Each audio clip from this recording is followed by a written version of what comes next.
നമസ്കാരം. Nissan മാഗ്നൈറ്റിൻ്റെ sibling എന്നറിയപ്പെടുന്ന റെനോയുടെ Kiger എന്ന് പറയുന്ന വാഹനത്തിൻ്റെ ഫേസ് ലിഫ്റ്റ് ഇന്ത്യൻ മാർക്കറ്റിലേക്ക് വന്നിട്ടുണ്ട്. നല്ല വ്യത്യാസം എക്സ്റ്റീരിയറിൽ വന്നിട്ടുണ്ട്. അത് മാത്രമല്ല ഒരുപാട് നല്ല ഫീച്ചേഴ്സ് ഈ ഒരു വാഹനത്തിലേക്ക് ആഡ് ചെയ്തിട്ടുമുണ്ട്. ഇന്നത്തെ വ്ലോഗിലൂടെ നമ്മൾ ഡിസ്കസ് ചെയ്യാൻ പോകുന്നത് റെനോ കൈഗറിൻ്റെ ഫേസ് ലിഫ്റ്റിനെ കുറിച്ചിട്ടാണ്. ഏവർക്കും എഞ്ചിൻ പേട മറ്റൊരു വ്ലോഗിലേക്ക് ഹാർദമായ സ്വാഗതം. നമ്മുടെ വ്ലോഗും നമ്മുടെ ചെറിയ ചെറിയ കോണ്ടൻറ്റുകളൊക്കെ നിങ്ങൾക്ക് ഉപകാരപ്രദമാകുന്നുണ്ടെങ്കിൽ തീർച്ചയായിട്ടും നമ്മുടെ ചാനലിനെ ഒന്ന് സപ്പോർട്ട് ചെയ്യുക, സബ്സ്ക്രൈബ് ചെയ്യുക, മാക്സിമം ലൈക്ക് ചെയ്യുക, ഷെയർ ചെയ്യുക, കമൻറ്റ് ചെയ്യുക. നമ്മൾ വളരെ ക്ലോസ് ആയിട്ട് അനലൈസ് ചെയ്യുമ്പോഴത്തേക്കും 4 വേരിയൻ്റാണ് ഇതിന് മുമ്പുണ്ടായിരുന്ന കൈഗറിൽ ഉണ്ടായിരുന്നത്. നമ്മൾ നോക്കുകയാണെന്നുണ്ടെങ്കിൽ RXE, RXL, RXT ഓപ്ഷണൽ എന്ന് പറയുന്നൊരു മോഡൽ, പിന്നെ ഏറ്റവും ടോപ്പ് എൻഡ് ആയിട്ടുള്ള RXZ എന്ന് പറയുന്ന മോഡൽ. അതിനെ റീപ്ലേസ് ചെയ്തുകൊണ്ട് ഇപ്പോൾ ഒത്തൻറ്റിക്, എവല്യൂഷൻ, ടെക്നോ, ഇമോഷൻ എന്ന് പറയുന്ന 4 വേരിയൻറ്റ് കൊണ്ടുവന്നിട്ടുണ്ട്. സിമ്പിൾ ലോജിക്കാണ്, മാർക്കറ്റിംഗ് സ്ട്രാറ്റജിയാണ്. വാഹനത്തെ അപ്ഡേറ്റ് ചെയ്തു, അതിനനുസരിച്ചിട്ട് ഒരു പുതുമ കൊണ്ടുവന്നു, അല്ലെങ്കിൽ ഞങ്ങളൊരു പുതിയ പ്രോഡക്റ്റാണ് കൊണ്ടുവരുന്നത്, അല്ലെങ്കിൽ എന്തോ സംതിങ് ഫ്രഷ് എന്ന് തോന്നിപ്പിക്കുന്ന, അല്ലെങ്കിൽ ന്യൂ എന്ന് തോന്നിപ്പിക്കുന്ന രീതിയിൽ 1-2 ട്രിമ്മിൻ്റെ പേരങ്ങ് മാറ്റി എന്നേ ഉള്ളൂ. ഇവിടെ 4 ട്രിമ്മിൻ്റെയും പേര് മാറ്റിയിട്ടുണ്ട്. അതായത് ഒത്തൻറ്റിക് എന്ന് പറയുന്നതാണ് ബേസ് മോഡൽ, അതിന് മുകളിൽ എവല്യൂഷൻ, ടെക്നോ, ഇമോഷൻ എന്ന് പറയുന്ന 4 വേരിയൻറ്റ്. അപ്പോൾ അതിന് കറസ്പോണ്ടിങ് ആയിട്ട് മുമ്പുണ്ടായിരുന്നത് RXE, RXL, RXT optional, RXZ എന്ന് പറയുന്ന വേരിയൻ്റാണ്. ഇനി പ്രൈസിലേക്ക് നമ്മൾ നോക്കുകയാണെന്നുണ്ടെങ്കിൽ 6,29,000 രൂപയാണ് ബേസ് പ്രൈസ്. അതായത് 1 litre naturally aspirated 72 bhp power നൽകുന്ന ആ ഒരു എഞ്ചിനുള്ള മോഡലിൻ്റെ അടിസ്ഥാന വില എന്ന് പറയുന്നത് 6,29,000 രൂപയാണ്. ഇതിന് മുമ്പുണ്ടായിരുന്ന മോഡൽ, ഫേസ് ലിഫ്റ്റിന് മുമ്പുണ്ടായിരുന്ന മോഡലിന് 6,15,000 രൂപയാണ്. അപ്പോൾ അങ്ങനെ നോക്കുമ്പോഴത്തേക്കും 14,000 രൂപയുടെ വ്യത്യാസം വന്നിട്ടുണ്ട്. ഇനി അത് മാത്രമല്ല, ഏറ്റവും ടോപ്പ് എൻഡിലേക്കൊക്കെ നമ്മൾ പോകുമ്പോഴത്തേക്കും 11,29,000 വരെ വില പോകുന്നുണ്ട്. അപ്പോൾ 11,29,000 രൂപയ്ക്ക് ഈ ഒരു വാഹനം വേർത്താണോ എന്ന് തീർച്ചയായിട്ടും നമ്മൾ നോക്കേണ്ടതായിട്ടുണ്ട്. ആദ്യമേ തന്നെ ഈ ഒരു വാഹനത്തിൻ്റെ ഡിസൈൻ ലാംഗ്വേജിലേക്ക് പോകാം. കംപ്ലീറ്റ് ആയിട്ട് ഫ്രണ്ട് ഡിസൈൻ മാറിയിട്ടുണ്ട്. നമ്മൾ നോക്കുകയാണെന്നുണ്ടെങ്കിൽ ഫ്രണ്ടിൽ കൂടുതൽ പിയാനോ ബ്ലാക്കിൻ്റെ അംശങ്ങൾ നമുക്ക് കാണാൻ കഴിയുന്നുണ്ട്. അത് മാത്രമല്ല വൈഡായിട്ടുള്ള, അതായത് ഒക്ടഗണൽ ഷേപ്പിലുള്ള ഒരു ഗ്രില്ല് വന്നിട്ടുണ്ട്. അത് ശരിക്കും സിൽവർ എലമെൻറ്റിലാണ് കൊടുത്തിട്ടുള്ളത്. പക്ഷേ അതിൻ്റെ അകത്തെല്ലാം കാണുന്നത് പിയാനോ ബ്ലാക്കാണ്. പക്ഷേ മനസ്സിലാക്കേണ്ട ഒരു കാര്യം, ഇത് യഥാർത്ഥത്തിലൊരു വലിയ എയർ ഡാം, അല്ലെങ്കിൽ ഒരു വാഹനത്തിന് കുറച്ചും കൂടെ ഒരു അപ്പീല്, അല്ലെങ്കിൽ ഒരു റോഡ് പ്രസൻസ് കൊടുക്കാനായിട്ട് ഒരുപാട് സഹായിക്കുന്നുണ്ട് എന്നുള്ളത് വസ്തുതയാണ്. നമ്മൾ മനസ്സിലാക്കേണ്ട ഒരു കാര്യം എന്ന് പറയുന്നത് DRL വന്നിട്ടുണ്ട്. ഏറ്റവും ഇമ്പോർട്ടൻ്റ് ആയിട്ട് ഹെഡ്ലൈറ്റിൻ്റെ പ്ലേസ്മെൻ്റ് ആണ്. അത് കുറച്ച് ഡിഫറൻ്റ് ആയിട്ട് കൊടുത്തിട്ടുണ്ട്. പക്ഷേ പിയാനോ ബ്ലാക്കിനുള്ളിൽ അത് വളരെ ഭംഗിയായിട്ടുണ്ട്. ഒരു പുതിയൊരു ഗ്രീൻ കളറും കൂടെ ഇൻട്രൊഡ്യൂസ് ചെയ്തിട്ടുണ്ട്. പിന്നെ എടുത്തു വേണ്ട ഒരു കാര്യം എന്ന് പറയുന്നത് 6 എയർ ബാഗ് ഇപ്പോൾ സ്റ്റാൻഡേർഡ് ആക്കി മാറ്റി എന്നുള്ളതാണ്. ടോപ്പ് എൻഡിലേക്കൊക്കെ വരുമ്പോഴത്തേക്കും 360 ഡിഗ്രി ക്യാമറ അങ്ങനെയുള്ള കാര്യങ്ങളൊക്കെ വരുന്നുണ്ട്. പിന്നെ റിവേഴ്സ് ലൈറ്റ് അത് കുറച്ചൊന്ന് സ്മോക്ക് ചെയ്തിട്ടുണ്ട്. അത് വളരെ ഭംഗിയായിട്ടുണ്ട്.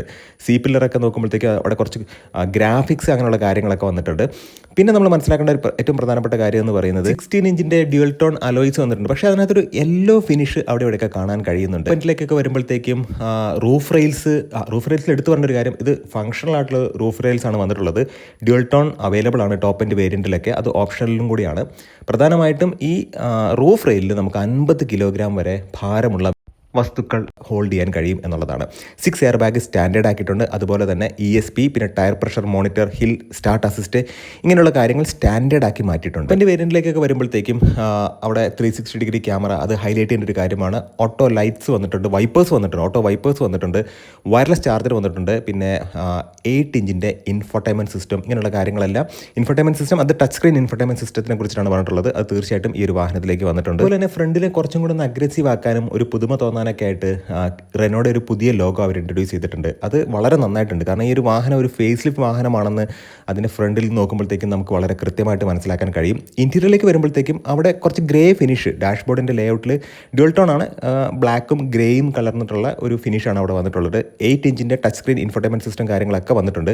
പിന്നെ എടുത്തു പറയേണ്ടത് പവർ ട്രെയിനിൽ യാതൊരുവിധ വ്യത്യാസവും ഇല്ല എന്നുള്ളതാണ്. നിലവിലുള്ള 1 litre naturally aspirated 72 PS power നൽകുന്ന ആ ഒരു എഞ്ചിൻ നിലനിർത്തിയിട്ടുണ്ട്. അതിന് 5 സ്പീഡ് മാനുവലും ഉണ്ട്, 5 സ്പീഡ് AMT ഉണ്ട്. AMTയുടെ പ്രൈസ് ഇപ്പോൾ വെളിയിലോട്ട് വന്നിട്ടില്ല. ബാക്കിയുള്ളതിൻ്റെ പ്രൈസ് നമുക്ക് ഡിസ്കസ് ചെയ്യാം. അത് മാത്രമല്ല 1 ലിറ്റർ ടർബോ ഉണ്ട്. അത് 100 bhp ആണ് പവർ ജനറേറ്റ് ചെയ്യുന്നത്. പിന്നെ CVT ട്രാൻസ്മിഷനും അവൈലബിൾ ആണ്. ബേസ് വാഹനത്തിൻ്റെ വില എന്ന് പറയുന്നത്, അതായത് ബേസ് പ്രൈസ് എന്ന് പറയുന്നത് പണ്ടത്തെ ഒരു മോഡൽ നോക്കുകയാണെന്നുണ്ടെങ്കിൽ അതിലെ ഒരു RXE എന്ന് പറയുന്ന വേരിയൻ്റ് ആണ്. ഇപ്പോൾ അത് ഒത്തൻറ്റിക് എന്ന് പറയുന്ന ഒരു വേരിയൻ്റ് ആണ്. അപ്പോൾ അത് നോക്കുമ്പോഴത്തേക്കും 6,15,000 നിന്നും 14,000 രൂപയുടെ വർധനവോടുകൂടി 6,29,000 വന്നിട്ടുണ്ട്. പിന്നെ CVT ട്രാൻസ്മിഷനിലേക്ക് നമ്മൾ വരുമ്പോഴത്തേക്കും അവിടുത്തെ ഒരു പ്രൈസ് ഡിഫറൻസ് എന്ന് പറയുന്നത്, അതായത് മുമ്പുണ്ടായിരുന്നതും ഇപ്പോൾ വന്നിട്ടുള്ള വാഹനത്തിൻ്റെ CVT വേരിയൻറ്റും തമ്മിലുള്ള ഡിഫറൻസ് 6,000 രൂപയാണ്.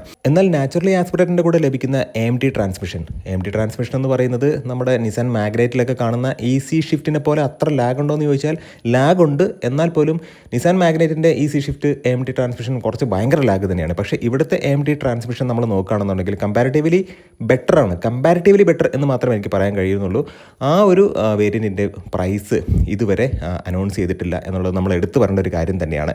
ഇനി ഇതിൻ്റെ ഒരു പ്രൈസ് ലിസ്റ്റിലേക്ക് നമ്മൾ നോക്കുകയാണെന്നുണ്ടെങ്കിൽ 1 ലിറ്റർ നാച്ചുറലി ആസ്പിറേറ്റഡ് എഞ്ചിൻ, അതായത് 72 PS പവർ നൽകുന്ന ആ ഒരു എഞ്ചിൻ്റെ മാനുവൽ ട്രാൻസ്മിഷന് ഒത്തൻറ്റിക് എന്ന് പറയുന്ന ബേസ് വേരിയൻറ്റിന് 6,29,000 രൂപ, എവല്യൂഷൻ എന്ന് പറയുന്ന അതിന് മുകളിലുള്ള വേരിയൻറ്റിന് 7,09,000 രൂപ, ടെക്നോ എന്ന് പറയുന്ന അതിന് തൊട്ട് മുകളിലുള്ള വേരിയൻറ്റിന് 8,19,000 രൂപ, ഇമോഷൻ എന്ന് പറയുന്ന ഏറ്റവും ടോപ്പ് മാനുവലിലെ 1 ലിറ്റർ നാച്ചുറൽ ആസ്പിറേറ്റഡ് എഞ്ചിൻ്റെ കേസാണ് പറഞ്ഞിട്ടുള്ളത്. അതിൽ ഏറ്റവും ടോപ്പ് എൻഡ് വേരിയൻറ്റിൻ്റെ വില എന്ന് പറയുന്നത് 9.14 lakhs ആണ്. ഇനി 1 ലിറ്റർ നാച്ചുറലി ആസ്പിറേറ്റഡ് എഞ്ചിൻ വിത്ത് AMD ഗിയർ ബോക്സ്, അതിൻ്റെ വില ഇതുവരെ വന്നിട്ടില്ല. ടർബോയിലേക്ക് നമ്മൾ നോക്കുകയാണെന്നുണ്ടെങ്കിൽ ഇമോഷൻ എന്ന് പറയുന്ന ഏറ്റവും ടോപ്പ് എൻഡിൽ അതിലാണ് ടർബോ അവൈലബിൾ ആയിട്ടുള്ളത്. 1 ലിറ്റർ ടർബോ എഞ്ചിനാണ്, 100 PS പവർ നൽകുന്ന ആ ഒരു എഞ്ചിനുള്ള ഒരു വേരിയൻറ്റിൻ്റെ വില എന്ന് പറയുന്നത്, ഇമോഷൻ്റെ വില എന്ന് പറയുന്നത് 9,99,000 രൂപയാണ്. ഇനി 1 ലിറ്റർ CVT ഉണ്ട്, അത് ടർബോയിലാണ് വരുന്നത്. അത് ടെക്നോ എന്ന് പറയുന്ന ഏറ്റവും ടോപ്പ് എൻഡിൻ്റെ തൊട്ട് താഴെയുള്ള വേരിയൻറ്റ്, അത് മുതലാണ് സ്റ്റാർട്ട് ചെയ്യുന്നത്. 9.99 lakhs ആണ്.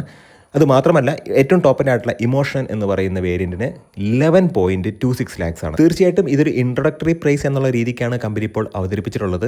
നല്ലൊരു മികച്ച വാഹനമാണ്. വാഹനം എന്ന് പറയുമ്പോൾ ഈ ഒരു പ്രൈസ് പോയിന്റിൽ ഈ ഒരു വാഹനം ബെറ്റർ ആണോ, എൻ്റെ പവർ നോക്കുക. പ്രത്യേകിച്ച് AMT ട്രാൻസ്മിഷനൊക്കെ എടുക്കുന്ന സമയത്ത് വാഹനത്തിന് ലാഗ് ഉണ്ടോ എന്ന് തീർച്ചയായിട്ടും നോക്കണം. ഈ ഒരു വാഹനം ഓടിച്ച സമയത്ത് എനിക്ക് അത്യാവശ്യം ലാഗൊക്കെ ഫീൽ ചെയ്തിട്ടുണ്ടായിരുന്നു. നല്ല വ്ളോഗ്സും അടക്കം വീണ്ടും കാണാം. നിങ്ങളുടെ സ്നേഹത്തിനും സപ്പോർട്ടിനും ഒരിക്കൽ കൂടെ നന്ദി. നമസ്കാരം.